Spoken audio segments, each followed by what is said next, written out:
এই মহিলার স্বামীও তো কোনো সাধারণ ব্যক্তিত্ব নয়।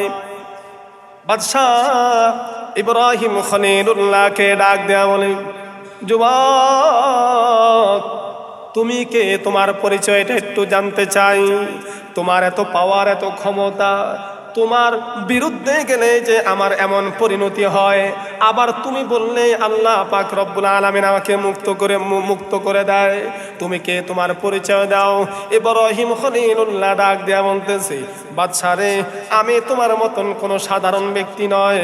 আমাকে আল্লাহ পাক রব্বুল আলামিন নবুয়ত দিয়া দুনিয়ার জমিনে পাঠাইছে। আমি আল্লাহর পক্ষ থেকে মনোনীত একজন পয়গম্বর। ও বাদশাহ, আমার সাথে বেদবি করলে কিন্তু খবর আছে। বলে, আপনি তাহলে কিসের দাওয়াত দেন, কিসের পয়গাম দেন? এটা হলো আপনার গন্তব্য। আর ইব্রাহিম খলিলুল্লাহ আল্লাহর এমন একজন পয়গম্বর। খলিল তো আর এমনি হয় নাই, বন্ধু তো আর এমনি হয় নাই। অনেক পরীক্ষা দিয়া, পরীক্ষায় পাশ করার পর তিনি কি হয়েছেন? আল্লাহর বন্ধু হয়েছে। ঠিক না ভাই? ঠিক।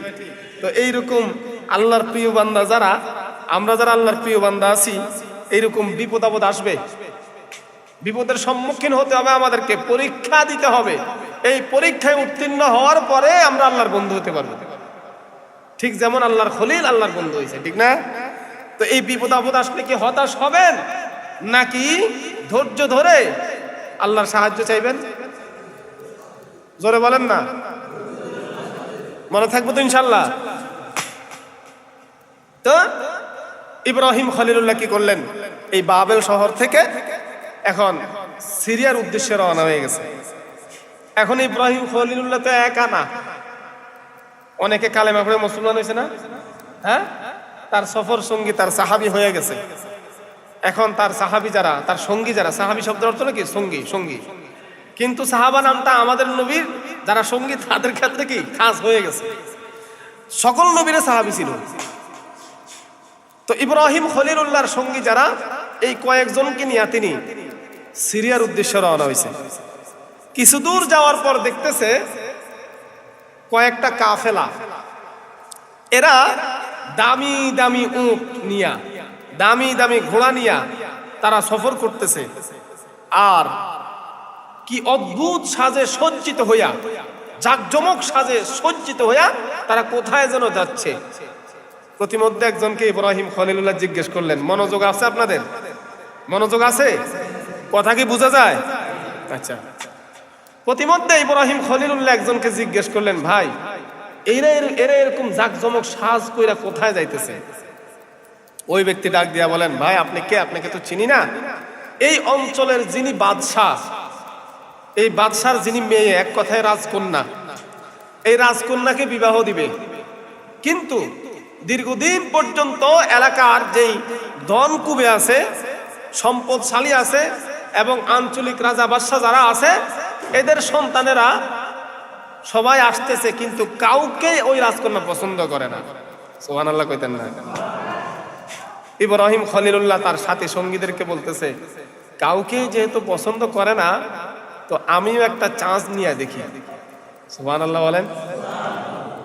কারণ তিনি জানছেন যে ওই বাদশার যিনি রাজকন্যা, সে দেখতে অতীব সুন্দরী, তৎকালীন বিশ্বের মধ্যে সবচেয়ে সুন্দরী। আরো আস্তে কল, সবচেয়ে সুন্দরী। তো এত সুন্দরী একটা মেয়েকে বিয়ে করার চান্স, আমি আর আপনি থাকলে আমরাও পেতাম যে একটা চান্স নিয়ে দেখি। ঠিক না ভাই? ঠিক। সাথের যারা আছে এরা কয়, হুজুর আপনি কি কন, আমাদের পোশাক আশাকে তো ঠিক নাই।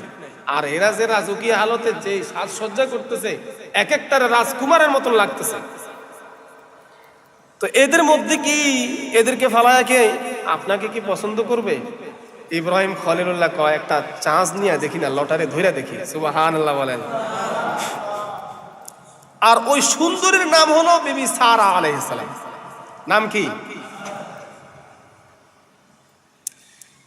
বিবি সারা আলাইহিস সালামের বাবা বাদশাহ এবার সারা আলাইহিস সালামকে ডাক দিয়ে বলতেছেন, মাগো কতদিন পর্যন্ত যুবকদের ইন্টারভিউ নিতেছো, কোন যুবককে তো তোমার পছন্দ হয় না গো মা। বিবি সারা আলাইহিস সালাম ডাক দেয়া বলতেছেন, ও বাবা, আমি যখন ঘুমের ঘরের মধ্যে যাই, ঘুমের মধ্যে আমি একজন যুবককে স্বপ্নে দেখেছি। আমার ওই কাঙ্ক্ষিত যুবককে আমি খুঁজে পাচ্ছি না। আমি যখন আমার ওই কাঙ্ক্ষিত নুরানি চেহারার অধিকারী ওই যুবককে পেয়ে যাব, তৎক্ষণাৎ আপনাকে আর কষ্ট দিব না, আমি ওই যুবককে বিবাহ করব। জোরে বলেন সুবহানাল্লাহ। পরদিন দেখা গেল রাজা বাদশার সুলতানেরা সবাই ইন্টারভিউ দেওয়ার জন্য হাজির। এলাকার ধন কুবের যুবকেরা সবাই হাজির হয়ে গেছে। বিশাল বড় সমাবেশের মতন জায়গা। ইব্রাহিম খলিলুল্লাহ ওই সমাবেশের মধ্যে জায়গা পাওয়ার জন্য একটু জায়গাও খুঁজে পায় না। অবশেষে ওই সমাবেশের একটা কোণের মধ্যে গিয়া জায়গা নিলেন। ধন কুবের যুবকেরা ইব্রাহিম খলিলুল্লাহকে দেখে বলতেছে, যুবকরে, তুমি এই জায়গার মধ্যে কেন এসেছো? ইব্রাহিম খলিলুল্লাহ ডাক দেয়া বলেন, আপনারা যেই কাজে এসেছেন আমিও সেই কাজে এসেছি। সুবহানাল্লাহ। তারা ডাক দেয়া বলতেছে, হায় রে, তুমি এসে তো আমাদের মান ইজ্জত নষ্ট করে দিলা। কি পোশাক পরে এসেছো? নরমাল পোশাক। আমরা এরকম রাজকীয় পোশাক পরে মেকআপ কইরা এত সুন্দর সাজসজ্জা, এত সুন্দর সাজগোজ কইরা আসলাম, অথচ বিবি সারা তো আমাদের কেউ পছন্দ করে না। তোমাকে কিভাবে পছন্দ করবে? বিবি সারা আলাইহিস সালাম এইবার সমাবেশের মধ্যে হাজির হয়ে গেছে। আল্লাহু আকবার বলেন। বিবি সারা আলাইহিস সালাম সমাবেশের মধ্যে এসে এইবার তন্ন তন্ন করে খুঁজতেছে সেই স্বপ্নের যুবককে। আমার সেই স্বপ্নের পেয়ারা যুবক কোথায় আছে? যুবককে খুঁজতেছে এক এক করে সকলকে টপকাইয়া সমাবেশের শেষ জায়গার মধ্যে গিয়া যখন দেখলেন একটা কোণার মধ্যে একজনকে যেন বসারে, বিবি সারা আলাইহিস সালাম সামনে আগায়া গেলেন। সামনে আগায়া দেখতেছেন স্বপ্নের মধ্যে আল্লাহ পাক রব্বুল আলামিন তাকে যে চেহারাটা দেখায়া দিছে, ওই চেহারার অধিকারী যুবক ওই জায়গার মধ্যে উপবিষ্ট রয়েছে। বিবি সারা আলাইহিস সালাম চিৎকার মেরে বললেন, বাবা, এতদিন পর্যন্ত যে স্বপ্নের যুবকের জন্য আমি অপেক্ষায় ছিলাম, আমি আমার স্বপ্নের রাজকুমারকে পায়া গেছি। ও বাবা, আপনি রাজমুকুটটা নিয়ে আসুন। রাজমুকুট নিয়ে আসলেন। সঙ্গে সঙ্গে ইব্রাহিম খলিলুল্লাহর মাথার মধ্যে বরায়া দিলেন। আল্লাহু আকবার। ইব্রাহিম খলিলুল্লাহ ডাক দেয়া বলে, না না, আপনারা চাইলেই বিয়ে হবে তা হতে পারে না। পাওয়ার বাড়ি গেছে। সুবহানাল্লাহ বলেন। আমারও কিছু শর্ত আছে।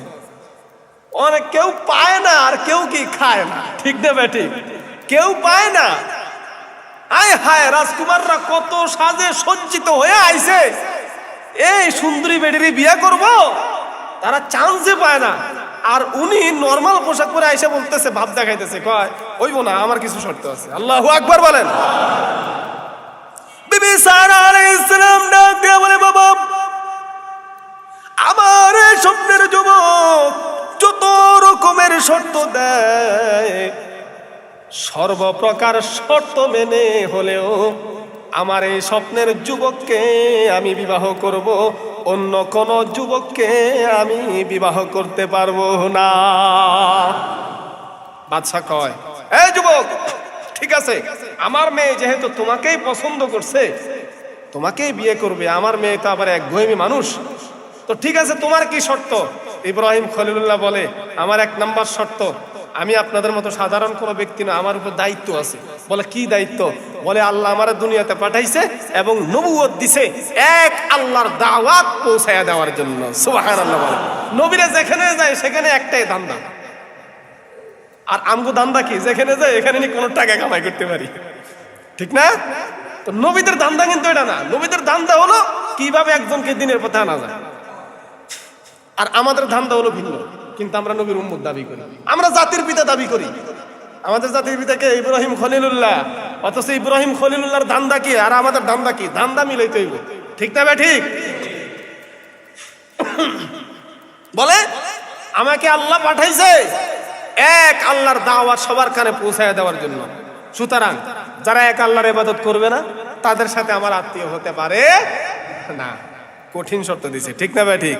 সুতরাং আমার বউ হইতে হইলে সর্বপ্রথম তাকে এক আল্লাহকে মানতে হবে, আর কালেমা পড়ে আমি যে নবী এটার উপর বিশ্বাস করতে হবে। সুবহানাল্লাহ বলেন। এক নাম্বার শর্ত। 2 নাম্বার শর্ত, বাদশাহ আপনাকেও দ্বীনের দাওয়াত দিতেছি, যেহেতু আপনি আমার শ্বশুর হতে যাচ্ছেন, কোন কাফের ব্যক্তি আমার শ্বশুর হতে পারে না, সুতরাং আপনাকেও কালেমা পড়ে মুসলমান হইতে হবে। পড়ছিনি বিপদে। এইবার বলতেছে ঠিক আছে তুমি কিসের দাওয়াত দাও আমাদেরকে দাও। তখন সবার সামনে তিনি দ্বীনের দাওয়াত দিলেন, তাওহীদের দাওয়াত দিলেন।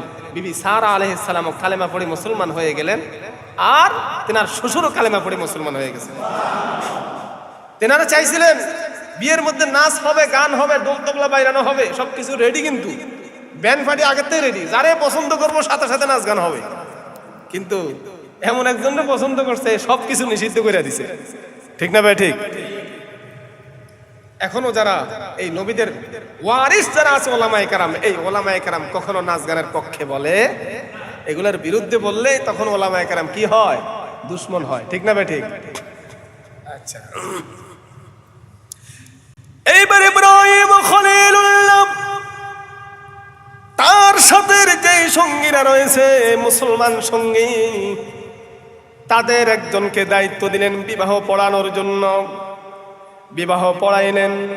বিবি সারা আলাইহিস সালামকে নিয়ে শ্বশুর বাড়ির মধ্যে কয়েকটা দিন অবস্থান করলেন।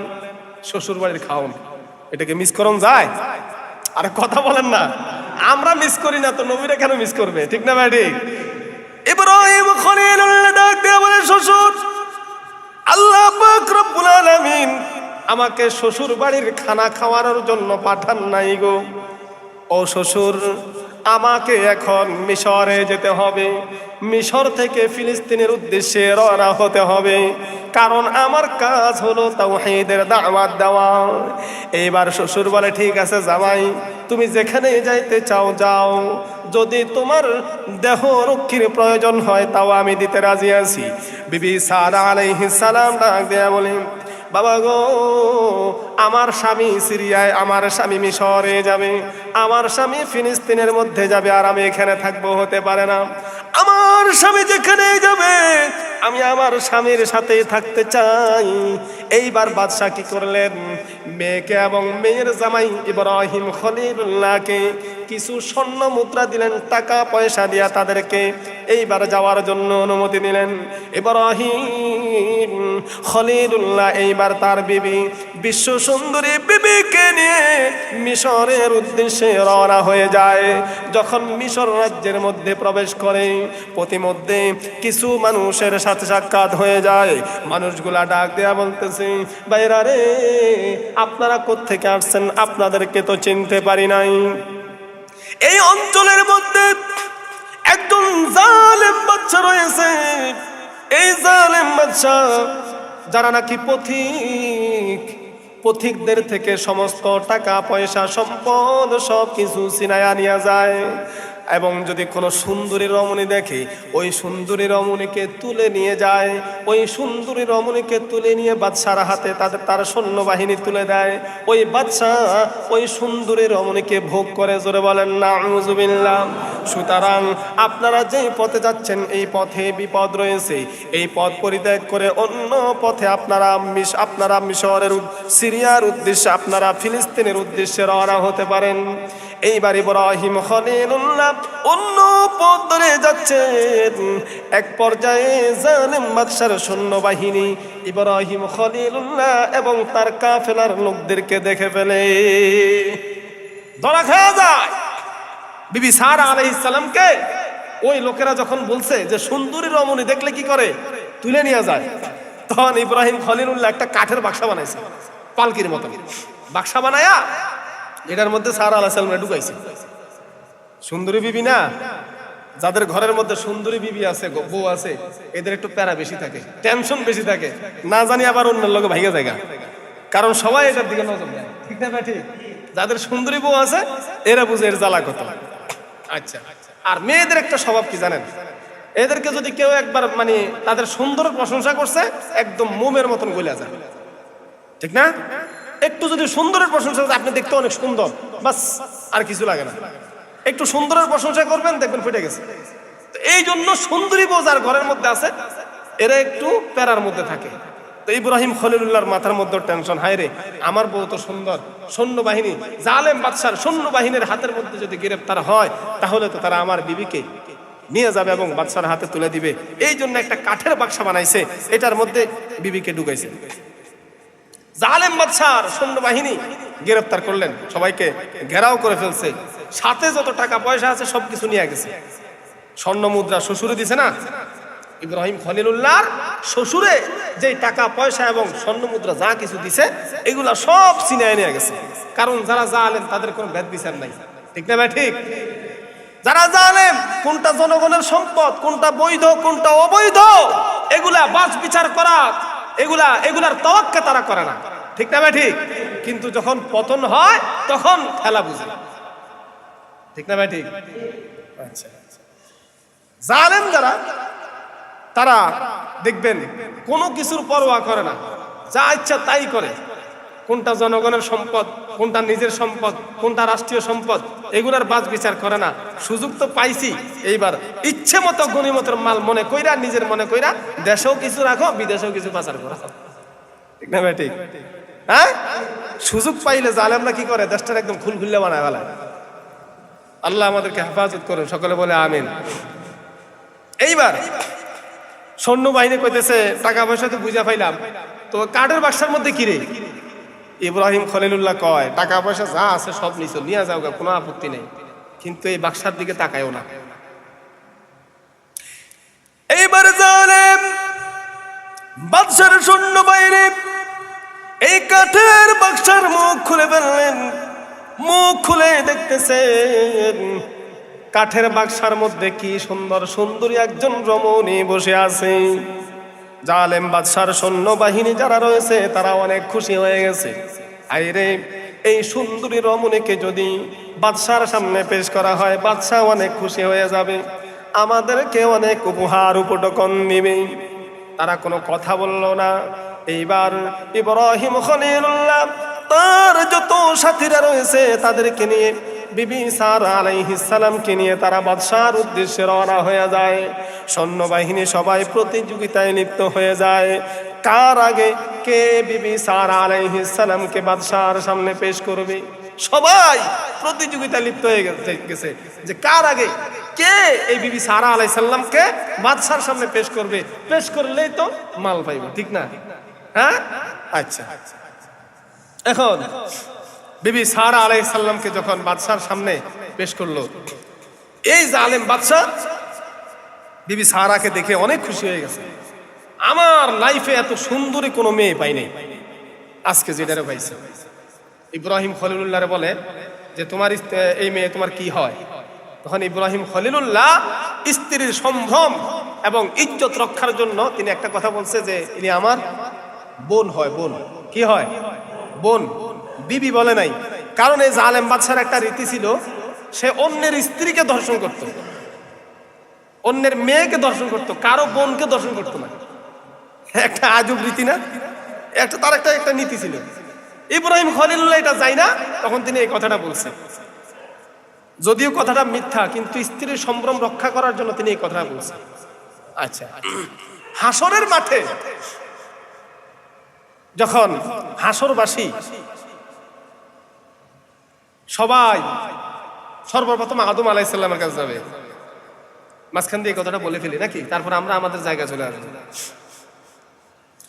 হাসরবাসী গিয়ে পয়গম্বর আদম আলাইহিস সালামের কাছে বলবে, ও পয়গম্বর, আমরা হাসরের মাঠে অনেক কষ্টে আছি, আল্লাহর দরবারে একটু ফরিয়াদ করুন নবী গো, যাতে করে আমাদের বিচার কাজটা শুরু হয়ে যায়। সূর্য অতি নিকটে, ঘামতে ঘামতে আমাদের ঘাম আমাদের হাঁটু পর্যন্ত চলে আসছে। ও পয়গম্বর, কষ্ট সহ্য হয় না। পয়গম্বর আদম আলাইহিস সালাম ডাক দেয়া বলবে, ও ও হাসরবাসী, আমার দ্বারা সুপারিশ করা সম্ভব নয়, কারণ দুনিয়ার জমিনে আল্লাহ পাক রব্বুল আলামিনের আমি একটা আদেশকে অমান্য করেছি। আল্লাহ পাক রব্বুল আলামিন জান্নাতের মধ্যে নিষিদ্ধ গাছের নিকট যাওয়ার জন্য আমাকে নিষেধ করেছিল, আমি আল্লাহর আদেশকে অমান্য করেছি। আমার ভয় হয় আল্লাহ পাক রব্বুল আলামিন আজকে যেইভাবে রাগান্বিত অবস্থায় রয়েছে, না জানি আমাকে পাকড়াও করে ফেলে, আমি আমার নিজের অপরাধে না জানি পাকড়াও হয়ে যাই, আমার দ্বারা সুপারিশ করা সম্ভব নয়। তোমরা পয়গম্বর ইব্রাহিম খলিলুল্লাহর নিকট গিয়া দেখতে পারো।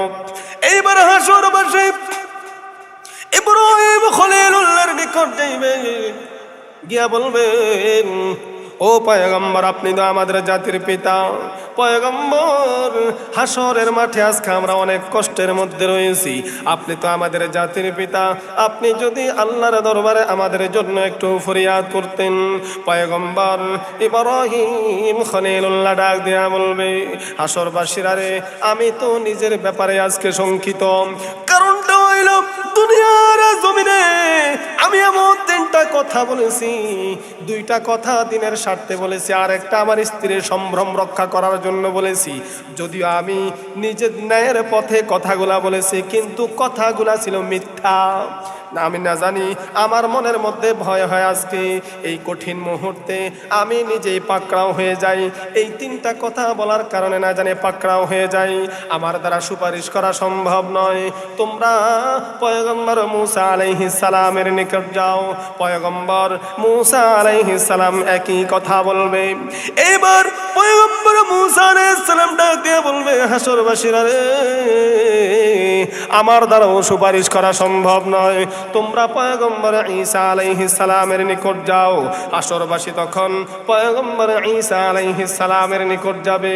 পয়গম্বর ঈসা আলাইহিস সালাম বলবে, আমার দ্বারাও সুপারিশ করা সম্ভব নয়, তোমরা বরংস শ্রেষ্ঠ নবী, দামি নবী, সর্বশেষ নবী, সকল নবীদের সভাপতি, সকল নবীদের সরদার, সর্বশেষ নবী জনাবে মুহাম্মদুর রাসূলুল্লাহ সাল্লাল্লাহু আলাইহি ওয়াসাল্লামের নিকট গিয়া দেখতে পারো। জোরে বলেন সুবহানাল্লাহ। এইবার হাসরবাসী আমাদের পয়গম্বরের নিকট যাবে, গিয়ে বলবে, ও পয়গম্বর, হাসরের মাঠে আমরা অনেক কষ্টে রয়েছি গো পয়গম্বর, আপনি যদি আমাদের জন্য একটু সুপারিশ করতেন। তখন আল্লাহর পয়গম্বর এই হাসরবাসীর দুঃসময়ে সুপারিশ করার জন্য রাজি হয়ে যাবে। আল্লাহর পয়গম্বর সিজদায় পড়ে আল্লাহ পাক রব্বুল আলামিনের সুপারিশ করে আল্লাহ পাক রব্বুল আলামিনের গুণগান গাওয়া শুরু করে দিবেন, এমন প্রশংসা করবেন। হাদিস শরীফের মধ্যে পয়গম্বর আরবি বলেন, এমন প্রশংসা করব যেই প্রশংসা সম্পর্কে এখন আমার কোনো ধারণা নাই। ওই হাসরের মাঠে আল্লাহ পাক রব্বুল আলামিন আমার অন্তরের মধ্যে প্রশংসা ঢেলে দিবেন। আল্লাহু আকবার বলেন। আল্লাহর পয়গম্বর সিজদায় পড়ে আল্লাহর প্রশংসা করবে, আল্লাহ পাক রব্বুল আলামিন রাগান্বিত অবস্থায় থাকবেন। তার হাবিবের প্রশংসা শুনে মালিকের দিলটা নরম হয়ে যাবে। মালিক এইবার ডাক দেয়া পয়গম্বরকে বলবেন, ইরফা রাসাকা, এই পয়গম্বর আপনি আপনার মাথা উঠান, সিজদা থেকে আপনি আপনার মাথা উঠান, আমার নিকট যা চাওয়ার চেয়ে নেন। তখন পয়গম্বর আরবি উম্মতের জন্য একে একে সুপারিশ করা শুরু করে দিবেন।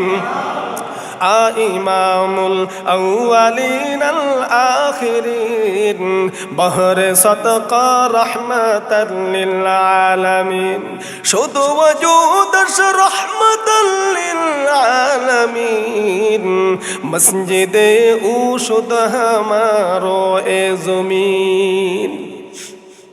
তো ইব্রাহিম খলিলুল্লাহ এই হাসরের মাঠে সুপারিশ করতে সাহস পাইবে না। কেন? যে তিনি তিনটা এমন কথা বলছেন যে কথাগুলা ন্যায়ের পথে হলেও কথাগুলো ছিল মিথ্যা।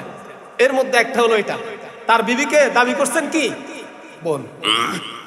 এখন বাদশাহ মনে মনে চিন্তা করতেছে, আমার নিয়ন্ত্রণ করি না, কিন্তু এটা যে সুন্দরী, ওরে বাবা রে বাবা, জীবনে এরকম মাইয়া পাই না পাই সন্দেহ আছে, এই সুযোগ মিস করা সম্ভব না। নীতির গুল্লি মিলে, নীতির নীতির তোয়াক্কা তিনি করলেন না। তিনি কি করলেন? এখন ইব্রাহিম খলিলুল্লাহকে বলে যে তোমার বোনকে আমার হাতে তুলে দাও। ইব্রাহিম খলিলুল্লাহ বলে না, কোনোভাবে আমি আমার বোনকে তোমার হাতে তুলে দিব না। বাদশাহ কয় তুমি তুলে দিলেও সই, না দিলেও সই। ঠিক না ভাই? ঠিক। তোমার কথার কোনো দাম নাই, এখন তুমি আমার খাঁচার মধ্যে বন্ধ।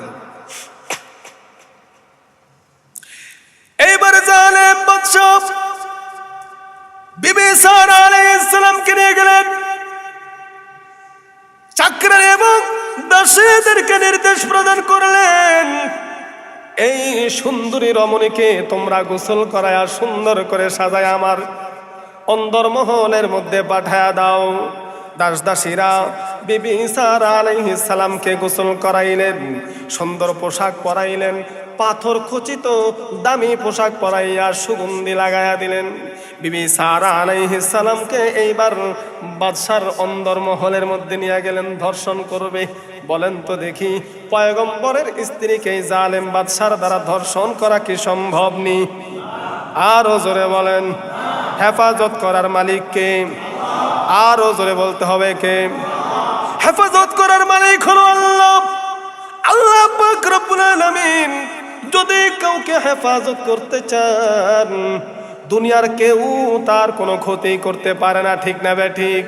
আল্লাহ যদি কাউকে বাঁচাইতে চান, দুনিয়ার কেউ তাকে খুন করতে পারে না। আল্লাহ পাক রব্বুল আলামিন পয়গম্বর ইব্রাহিম খলিলুল্লাহর চক্ষুটা খুলে দিলেন, চোখের উপর থেকে পর্দা উঠে দিলেন। পয়গম্বর খলিলুল্লাহ এবার যে জায়গায় রয়েছেন, ওই জায়গা থেকে চক্ষু মেলার সঙ্গে সঙ্গে অন্দরমহলে কি হচ্ছে তিনি সরাসরি দেখতেছেন। জোরে বলেন সুবহানাল্লাহ। তিনি দেখতেছেন ইব্রাহিম খলিলুল্লাহ এইবার নামাজের মধ্যে দাঁড়ায় গেলেন, সিজদায় পড়ে কান্নাকাটি করতেছে, আল্লাহ আমি তো তোমার পয়গম্বর গো আল্লাহ, আমার প্রিয় বিবির ইজ্জতটা রক্ষা করার একমাত্র মালিক হইলা তুমি। আল্লাহ চাইলে কি তার ইজ্জত রক্ষা করতে পারে কি পারে না?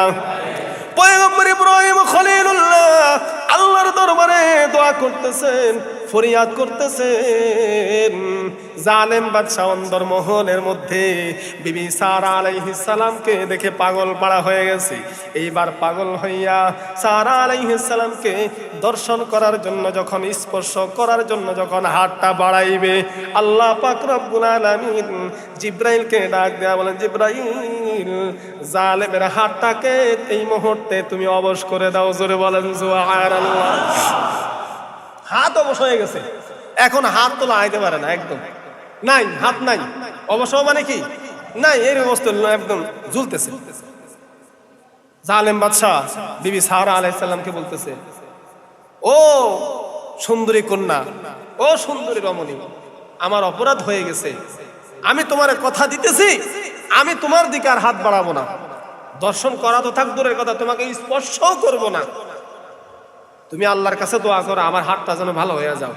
সারা আলাইহিস সালাম পাইছিনি সুযোগ। এবার সারা আলাইহিস সালাম বলতেছে, আমি কে তুমি চিনো? আমারে ধর্ষণ করার জন্য আনছো, আমি কে আমাকে চিনো? আমি কোনো সাধারণ ব্যক্তির স্ত্রী নয়, আমি এমন একজন ব্যক্তির স্ত্রী, তিনি হলেন আল্লাহর খলিল। সুবহানাল্লাহ। তিনি হলেন আল্লাহর খলিল, আল্লাহর পয়গম্বর। পয়গম্বরের স্ত্রীকে ধর্ষণ করবা, এত বড় সাহস, এত বড় স্পর্ধা। বলে আমাকে মাফ করে দাও, আমি আর তোমাকে ধর্ষণ করার জন্য হাত বাড়াইবো না। আল্লাহর কাছে একটু দোয়া করো, তোমার আল্লাহর কাছে দোয়া করো যাতে আমার হাতটা ঠিক হয়ে যায়। বিবি সারা আলাইহিস সালাম আল্লাহর দরবারে দোয়া করলেন। অন্যদিকে ইব্রাহিম খলিলুল্লাহ সিজদায় পড়ে রয়েছে, ঠিক কিনা? আল্লাহর দরবারে দোয়া করলেন, মালিক এই লোকটা ওয়াদা করেছে আমাকে আর ধর্ষণ করার জন্য আর হাত বাড়াবে না। আল্লাহ রাব্বুল আলামিন তার হাতখানা ভালো করে দাও। যখনই দোয়া করেছে, দোয়া করার সঙ্গে সঙ্গে জালেম বাদশার হাত আল্লাহ পাক রব্বুল আলামিন পূর্বের ন্যায় ঠিক করে দিয়েছে। যখন হাত ঠিক হয়ে গেছে, এখন জালেম বাদশা আবার আগের মতো হয়ে গেছে। মনে মনে চিন্তা করতেছে, এই সুবর্ণ সুযোগ কি হাতছাড়া করা যায়? এটা হয়তো তার কোনো জাদু হইতে পারে। জাদু তো সবসময় কাজ করে না, আরেকটা চেষ্টা করে দেখি না। আবার যখন হাত বাড়াইছে, এইবার হাত পাও যা আছে সব লুল হয়ে গেছে। সুবহানাল্লাহ বলেন। এইবার জালেম বাদশা সারা আলাইহিস সালামকে ডাকে বলে, ও সুন্দরীর মনি, আমি ওয়াদা করে ওয়াদার খেলাফ করেছি, আমার বড় ভুল হয়ে গেছে। আমি এইবার তোমাকে ওয়াদা দিতেছি, এইবার যে ওয়াদা করব সেই ওয়াদার কখনো বরখেলাপ করব না। তুমি তোমার আল্লাহর কাছে ফরিয়াদ করো, আল্লাহ পাক রব্বুল আলামিন যেন আমার হাতটা ভালো করে দাও, পাওটা ভালো করে দেয়। আমি তোমাকে ওয়াদা দিতেছি, আমি তোমার দিকে আর হাত বাড়াবো না। বিবি সারা আলাইহিস সালাম আল্লাহর দরবারে ফরিয়াদ করলেন, আল্লাহ গো, লোকটা ওয়াদা করেছে, এবার খাঁটিভাবে ওয়াদা করছে, আমার দিকে হাত বাড়াবে না, আল্লাহ তার হাত পাওটা ভালো করে দাও। যখনই দোয়া করলেন, আল্লাহ পাক রব্বুল আলামিন জালেম বাদশার হাত পাও উভয়টাকে ভালো করে দিয়েছেন। জোরে বলেন সুবহানাল্লাহ। এবার ভালো হওয়ার পর এই জালেম তার শুদ্ধি হলো না, তার সংশোধন হলো না। সে কি করলো, আবার বিবি সারা আলাইহিস সালামের উপর ঝাঁপায় পড়তে চাইলেন। সঙ্গে সঙ্গে আল্লাহ পাক রব্বুল আলামিন জালেমের যে দুইটা পাও আছে, এই পাওটাকে একদম মাটির মধ্যে গাড়ায়া দিছে। এইবার বিবি সারাকে বলতেছে, তুমি আল্লাহর কাছে ফরিয়াদ করো। সারা বলে, আমার দ্বারা আর ফরিয়াদ করা সম্ভব না। এইবার যদি তোমাকে এই বিপদ থেকে মুক্ত করতে পারে সে হলে একজন, তিনি হলেন আমার স্বামী। আমার স্বামীকে আমার সামনে ডেকে আনুন। এইবার বাদশা কি করলেন, তার সৈন্যবাহিনীকে নির্দেশ দিলেন, যাও বারান্দার মধ্যে যে রুমের মধ্যে যে লোকটাকে বন্দী করে রেখেছো তাকে নিয়ে আসো। ইব্রাহিম আলাইহিস সালাম নামাজ শেষ করলেন। ইব্রাহিম আলাইহিস সালামকে এইবার অন্দরমহলের মধ্যে নিয়ে গেলেন। যখনই দরজার মধ্যে তাকাইয়া জালেমের দিকে ইব্রাহিম খলিলুল্লাহ নজর করলেন, নজর করার সঙ্গে সঙ্গে এই জালেমের পুরাটা শরীর সীসার মতন শক্ত হয়ে গেছে। সুবহানাল্লাহ। এখন হাতও লড়াইতে পারে না, পাও লড়াইতে পারে না, কিচ্ছু গাড়ও লড়াইতে পারে না, শুধু জবানটা জারি আছে, মুখ দিয়ে শুধু কথা বলতে পারে। তো জালেম বাদশার এই করুণ পরিণতি দেখে তার যে সমস্ত উজির নাজির আছে, সৈন্যবাহিনী আছে, এরা সবে ভয়ে স্থান ত্যাগ করছে, সবাই বলাইছে, না জানি আমাদেরও সহযোগিতা করার কারণে আমাদেরও একই পরিণতি হয়। হ্যাঁ, আমাদের উপর না জানি কোন আযাব গজব আইসা পড়ে। আল্লাহর আল্লাহ কারা ধরে আনলাম, সব ভয় কি করছে পলাইছে। এইবার জালেম ডাক দিয়া বলতেছে যে, আপনার স্ত্রীকে আমি অন্যায় ভাবে ধর্ষণ করতে চাইলাম, আমি বড় অন্যায় করে ফেলছি, আমার ভুল ভাঙছে, আমার আর বাঁচার কোনো উপায় না, একদম সীসার মতো হয়ে গেছে, আমি লড়তে পারে না, শুধু জবানটা চলতেছে, ঘাড়ও ঘুরাইতে পারতেছে না, তো আমাকে মাফ করে দেন। আপনি আপনার আল্লাহর কাছে ফরিয়াদ করুন, আল্লাহ যেন আমাকে পূর্বের অবস্থায় ফিরিয়ে দেয়। আমি আপনাকে ওয়াদা দিতেছি, আমি আর আপনার বিবিকে, তার দিকে আমি আর হাত বাড়াবো না, তাকে আমি সসম্মানে বিদায় করব, তার প্রতি যথাযথ সম্মান প্রদর্শন করব। এইভাবে যখন বললেন, ইব্রাহিম খলিলুল্লাহ আল্লাহর দরবারে হাত তুললেন। হাত তোলার পর দোয়া করার সঙ্গে সঙ্গে আল্লাহ পাক রব্বুল আলামিন জালেমকে সুস্থ করে দিয়েছে। এইবার জালেম বাদশা সুস্থ হওয়ার পর মনে মনে চিন্তা করতেছে, এই মহিলা তো কোনো সাধারণ মহিলা নয়, একে একে 3 বার চেষ্টা করে আমি কট খাইছি, এই মহিলার স্বামীও তো কোনো সাধারণ ব্যক্তিত্ব নয়। বাদশা ইব্রাহিম খলিলুল্লাহকে ডাক দেয়া বলে, যুবক, তুমি কে, তোমার পরিচয়টা একটু জানতে চাই।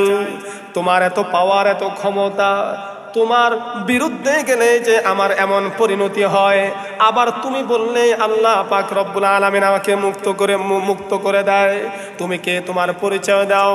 ইব্রাহিম খলিলুল্লাহ ডাক দেয়া বলতেছে, বাদশা রে, আমি তোমার মতন কোনো সাধারণ ব্যক্তি নয়, আমাকে আল্লাহ পাক রব্বুল আলামিন নবুয়ত দিয়া দুনিয়ার জমিনে পাঠাইছে, আমি আল্লাহর পক্ষ থেকে মনোনীত একজন পয়গম্বর। ও বাদশা, আমার সাথে বেদবি করলে কিন্তু খবর আছে, বলে আপনি তাহলে কিসের দাওয়াত দেন, কিসের পয়গাম দেন? এটাই হলো আমার দাওয়াতের উদ্দেশ্য, আমাকে নবী হিসাবে মেনে নিতে হবে। এইবার বাদশার তো বুঝতে আর দেরি হয় নাই। বাদশা মনে মনে চিন্তা করতেছে, নিশ্চয় তুমি সত্যিকারের আল্লাহর পয়গম্বর। তিনি সঙ্গে সঙ্গে পড়ে বসলেন, লা ইলাহা ইল্লাল্লাহু ইব্রাহিম খলিলুল্লাহ। বাদশা কালেমা পড়ে মুসলমান হয়ে গেলেন। বাদশা মুসলমান হওয়ার পর বাদশার দেখা দেখি বাদশার যত উজির নাজির সৈন্যবাহিনী আছে সবাই এইবার এক বাক্যে এক সুরে কালেমা পড়ে মুসলমান হয়ে গেল। বাদশা এইবার পয়গম্বরকে অনেক সম্মান করতেছে, ডাক দেয়া বলতেছে, পয়গম্বর আমি আর কোনো বাদশাহিত্য চাই না, আমার বাদশাহিত্য দরকার নাই, আমার রাজপ্রাসাদ, আমার ক্ষমতা, আমার বাদশাহিত্য সবকিছু আপনার হাতে সুপর্দ করলাম। সুবহানাল্লাহ। ইব্রাহিম খলিলুল্লাহ ডাক দিয়ে বলে, বাদশা আমার ক্ষমতার দরকার নাই, রাজত্বের দরকার নাই, তুমি তোমার রাজ্য চালাও, ক্ষমতা চালাও, তুমি বাদশা থাকো, আমার এগুলা দরকার নাই। তবে শর্ত হলো ইসলাম মেনে আল্লাহর আদেশ নিষেধ হুকুম আহকাম মেনেই তোমাকে রাষ্ট্র পরিচালনা করতে হবে। ঠিক না ভাই? ঠিক।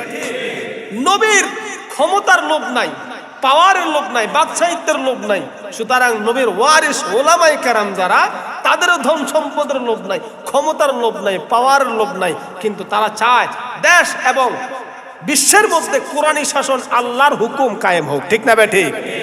যেই জায়গার মধ্যে আল্লাহর হুকুম শরীয়ত অনুযায়ী রাষ্ট্র পরিচালিত হয়, কোরআন অনুযায়ী রাষ্ট্র পরিচালিত হয়, সেই অঞ্চলের মধ্যে, সেই জায়গার মধ্যে শান্তির কোনো অভাব। আজকে তাকায় দেখেন আফগানিস্তানের দিকে, মিয়া 2 বছর হয়েছে যুদ্ধ থেকে মুক্ত হয়েছে। ঠিক না ভাই? ঠিক। 2 বছর হয়েছে। বিগত 53 বছরে বাংলাদেশ যা অর্জন করতে পারে নাই, 2 বছরে আফগানিস্তান বাংলাদেশকে অনেক গুণ বেশি টপকায় গেছে, অনেক গুণ টপকায় গেছে। কেন? কারণ ইসলামী শাসন। পৃথিবীর মধ্যে যদি কোন অঞ্চলের মধ্যে ইসলামী শাসন হয়ে থাকে একটাই জায়গা, সেটা হলো আফগানিস্তান। সৌদি আরবেও নাই। সৌদি আরবে কিন্তু ইসলামী শাসন নাই মিয়া, কয়েকটা আছে, কয়েকটা বিধান আছে, পুঙ্খানুপুঙ্খানে ইসলামী শাসন নাই। ইসলামী শাসন একমাত্র আফগানিস্তানে আছে। এটাই হলো কাফের মুশরিকদের ভয়। দেখেন এই মুজাহিদরা যখন এই কাফের মুশরিকদের সম্মিলিত বিশাল বড় শক্তিশালী বাহিনীর বিরুদ্ধে যুদ্ধ করে তখন কোন মুসলমান যেন তাদেরকে সাহায্য না করতে পারে। আমরা তো চাইলে অন্তত তাদেরকে টাকা পয়সা দিয়ে সাহায্য করতে পারতাম, ঠিক না? তো আমরাও যেন সাহায্য না করে যেন শরিক না থাকতে পারি, এই জন্য তারা এই সমস্ত তাদের নিয়ন্ত্রিত মিডিয়াগুলোকে ব্যবহার করছে। ব্যবহার কইরা এই মুজাহিদদেরকে বিগত 20 বছর যাবত জঙ্গি জঙ্গি বলে প্রচার করছে। ঠিক না ভাই? ঠিক। এই জঙ্গি বইলা সাধারণ মুসলমানদেরকে ধোঁকা দিছে, মুসলমানরা যেন তাদেরকে সাহায্য সহযোগিতায় এগিয়ে না আসতে পারে। গোটা দুনিয়ার মুসলমান নয়, শুধু গোটা দুনিয়ার মানুষও যদি সাহায্য না করে, এক আল্লাহ যদি সাহায্য করে, তাহলে বলুন তো দেখি এই দুর্বল বাহিনীকেও পরাজিত করা কোন শক্তির দ্বারা কি সম্ভব? নাকে খড় দিয়া অর্ধ পৃথিবীর সকল নেটো অর্ধ পৃথিবীর অর্ধেক সামরিক শক্তি সব একত্রিত হয়ে ঝাঁপায় পড়ছে একটা রাষ্ট্রের উপর, কিন্তু পারছে? নাকে খড় দিয়ে আফগানিস্তান থেকে বলাইছে। বিজয় দান করার মালিক কে? আরো জোরে বলেন কে? আল্লাহ। সুতরাং এখন বলে মোল্লাদের রাষ্ট্রীয় ক্ষমতার লোভ নাই, টাকা পয়সার লোভ নাই, দুনিয়ার কোনো লোভ নাই, কিন্তু মোল্লারা যে দেশ চালাইতে পারবো না, এটা কিন্তু ভুল ধারণা। মোল্লারা কিন্তু দেশ চালাইতে পারে, এমন ভাবে চালাইবো। আফগানিস্তানের দিকে তাকান, মোল্লাদের এমন পাওয়ার আছে, এমন ক্ষমতা আছে। মূল ক্ষমতা কি মোল্লাদের? সেটা হলো কোরআনী আদর্শ। ঠিক না ভাই? ঠিক। এই কোরআনকে যদি মানে, কোরআনের মাধ্যমে যদি বাংলাদেশ চলে, তাহলে এই দেশের মধ্যে 1 মাসের মধ্যে দেশের চেহারা পরিবর্তন হয়ে যাবে ইনশাআল্লাহ। থাকবে না কোনো দুর্নীতি, থাকবে না কোনো চাঁদাবাজি, থাকবে না কোনো চুরি ডাকাতি, কিছুই থাকবে না। চোর ডাকাত সব ভয় একদম নিস্তব্ধ হয়ে যাবে ইনশাআল্লাহ। আফগানিস্তানে কোনো চোর আছে? যদি থাকে এর কিন্তু জীবনে সুখ শান্তি নাই। হাত কেটে দিব, একদম চুরি করলে লগে লগে হাত কেটে দিব। এই হাত কাটার ভয়ে যত চোর আছে সব তওবা তিলে করে ভালো হয়ে গেছে। ঠিক না ভাই? ঠিক। তো এই বিধান যদি আমাদের দেশে থাকে, তাহলে চোরেরা কি চোর থাকবো না সব আল্লাহর ওলি হয়ে যাবো? কথা বলেন না, আল্লাহর ওলি হয়ে যাবে। ওই দেশের মধ্যে কোনো জিনা নাই, কারণ যত জিনাখোর আছে, দুশ্চরিত্র আছে, সব তো অবতিল্লা করে ভালো হয়ে গেছে। কারণ জানে জেনা করলে পাথর মাইরা একদম হত্যা করবে জনসম্মুখে, সব তওবা করে ভালো হয়ে গেছে। সুতরাং এই বিধান যদি আমাদের বাংলাদেশে হয়, তাহলে মোবাইলে, ইমুতে, হোয়াটসঅ্যাপে যত রকমের জেনা ব্যভিচার হয় সরাসরি এবং ফেসবুকের মাধ্যমে সব কিছু কি 1 মাসের মধ্যে, 1 মাস লাগবে না, 1 সপ্তাহের মধ্যে সব শেষ হয়ে যাবে। ঠিক না ভাই? ঠিক। যাই হোক, কি জানি বলতেছিলাম, ইব্রাহিম খলিলুল্লাহ বলে আমার ক্ষমতার লোভ নাই, ক্ষমতা তুমিই চালাও, রাষ্ট্র তুমিই চালাও, তবে শর্ত হলো আল্লাহর বিধান মেনে চালাইতে হবে। ঠিক না ভাই? ঠিক। বাদশাহ এইবার বলে, ও পয়গম্বর, আপনি চলে যাবেন, কয়েকটা দিন আমার রাজপ্রাসাদে থাকুন, আপনাকে যথাযথ আপ্যায়ন করা হবে। ইব্রাহিম খলিলুল্লাহকে যথাযথ আপ্যায়ন করলেন। শুধু তাই নয়, যখন ইব্রাহিম খলিলুল্লাহ বিবি সারা আলাইহিস সালামকে নিয়ে বিদায় নেবেন, তখন এই বাদশাহ অনেক অঢেল পরিমাণ স্বর্ণ মুদ্রা ইব্রাহিম খলিলুল্লাহকে দিয়ে দিলেন যে আপনি যাবেন, দীর্ঘ সফরে যাবেন, আপনার টাকা পয়সার দরকার আছে, এগুলো আমার পক্ষ থেকে হাদিয়া আপনি নিয়ে যান। সুবহানাল্লাহ বলেন। এই জালেম বাদশাহ ইব্রাহিম খলিলুল্লাহর সংস্রবে গিয়া জালেম থেকে আল্লাহর ওলিতে পরিণত হয়ে গেছে। সুতরাং যত বড় জালিম হোক, চোর ছেচর হোক, ডাকাইত হোক, ডাকাইতরাও আল্লাহর ওলিদের সোহবতে আসলে কি হয়ে যায়? পরিবর্তন হয়ে যায়। চরমনার পিসাব, চরমনার ময়দানে অনেক এরকম বহু ডাকাইত আছে, সংস্রবে গিয়ে কি হয়ে গেছে? আল্লাহর ওলি হয়ে গেছে। আমার শায়েখ, যার কাছে আমি দাওরা হাদিস পড়ছি, বুখারী শরীফ যার কাছে পড়ছি, আল্লামা মাহমুদুল হাসান সাহেব। এই মাহমুদুল হাসান সাহেবের একজন ড্রাইভার আছে, দেখবেন কি সুন্দর চেহারা, পান খায়, একদম লম্বা দাড়ি, দেখলে মনে হবে কত বড় আল্লাহর ওলি, কত বড় আলেম জানি। তো তার সাথে আমার কথা হয়েছে, ভাই আপনি কোন মাদ্রাসায় পড়ছেন? দূর মিয়া, আমি মাদ্রাসায় পড়ি, আমি আছিলাম সায়দাবাদের সবচেয়ে বড় খুনি, বিশ্ব সন্ত্রাসী আছিলাম। তো এই পথে কেন, কিভাবে আসলাম? শায়েখের একটা আলোচনায় গেছিলাম, কেমনে জানি গেলাম, যাওয়ার পরে শায়েখের সংস্রবে আইসা আমার এই পরিবর্তন। সুবহানাল্লাহ। তাহলে আল্লাহ যে বলেন, ইয়া আইয়ুহাল্লাযীনা আমানু কুনু মা'আস সাদিকিন, যে তোমরা ভালো মানুষের সঙ্গ দাও, সৎসঙ্গ স্বর্গবাস, অসৎসঙ্গ সর্বনাশ। একটা জুয়াখোর, গানজুট্টি, এই লোককেও দৈরা যদি তাবলিগওয়ালারা নিয়ে আসে, এদের সাথে উঠা বসা করতে করতে করতে করতে দেখবেন কয়েক বছর পরে মনে হবে এমন কোনো মসজিদের ইমাম। ঠিক না ভাই? ঠিক। হ্যাঁ, তাবলিগের সংস্রবে গিয়ে লোকটার এত পরিবর্তন। হক্কানি পীর মাশায়েখের সংস্রবে গিয়ে ডাকাত আল্লাহর ওলি হয়ে যায়। এই জালেম বাদশাহ আল্লাহর পয়গম্বরের সংস্রবে গিয়ে আল্লাহর ওলি হয়ে গেছে। তো যাওয়ার সময় বলতেছে, এগুলো আমার পক্ষ থেকে হাদিয়া দেন, আপনার জন্য আরেকটা বড় হাদিয়া আছে। বলে কি বড় হাদিয়াটা হলো? সেটা হলো বিবি হাজরা আলাইহিস সালাম। সুবহানাল্লাহ বলেন। এই আমার এই বাদীটা আপনি নিয়ে যান। বিবি হাজরা আলাইহিস সালাম কোনো বাদী ছিলেন না।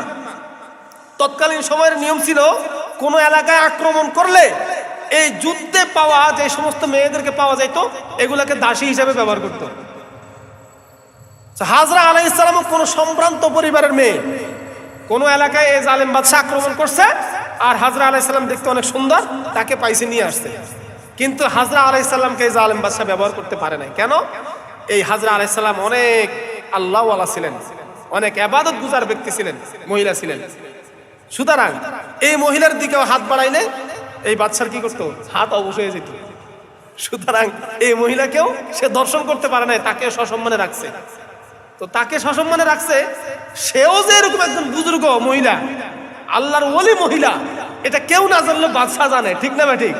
এই জন্য বাদশা কি করলেন? অন্য কোনো মেয়েকে না দিয়া হাজরা আলাইহিস সালামকে ইব্রাহিম খলিলুল্লাহকে দিলেন, যে আপনি যেমন আপনার জন্য ওই রকমের দরকার। ঠিক না ভাই? ঠিক। হাজরা আলাইহিস সালাম কি করলেন? আল্লাহর পয়গম্বরকে হাদিয়া দিলেন, দিয়া বলতেছে, ও পয়গম্বর, এইবার আপনি যান, যাওয়ার সময় আপনি যাইবেন, ওইখানে কাজ সাইরা যাওয়ার সময় আমার সাথে দেখা করে যান। সুবহানাল্লাহ বলেন। তাহলে পয়গম্বর আপনার বাবেল শহর, ইরাকের বাবেল শহর থেকে আসছে সিরিয়া, সিরিয়া থেকে আসছে মিশর, মিশর থেকে যাবে কোথায়? জেরুজালেম, ফিলিস্তিনে। যাওয়ার পথে দুইজন বাদশাহ, দুজন বাদশাহ পয়গম্বরের সোহবতে এসে কি করছে? কালেমা পড়ে মুসলমান হয়ে গেছে। সুবহানাল্লাহ বলেন। তারপরে কি হলো? আলোচনার সামনে আমি বাড়তে চাই না, অনেকক্ষণ আলোচনা করে ফেলছি, প্রায় 50 মিনিট, ঠিক না? এখানের মধ্যে রাখতে চাই। এখন দোয়া হবে, আমরা সবাই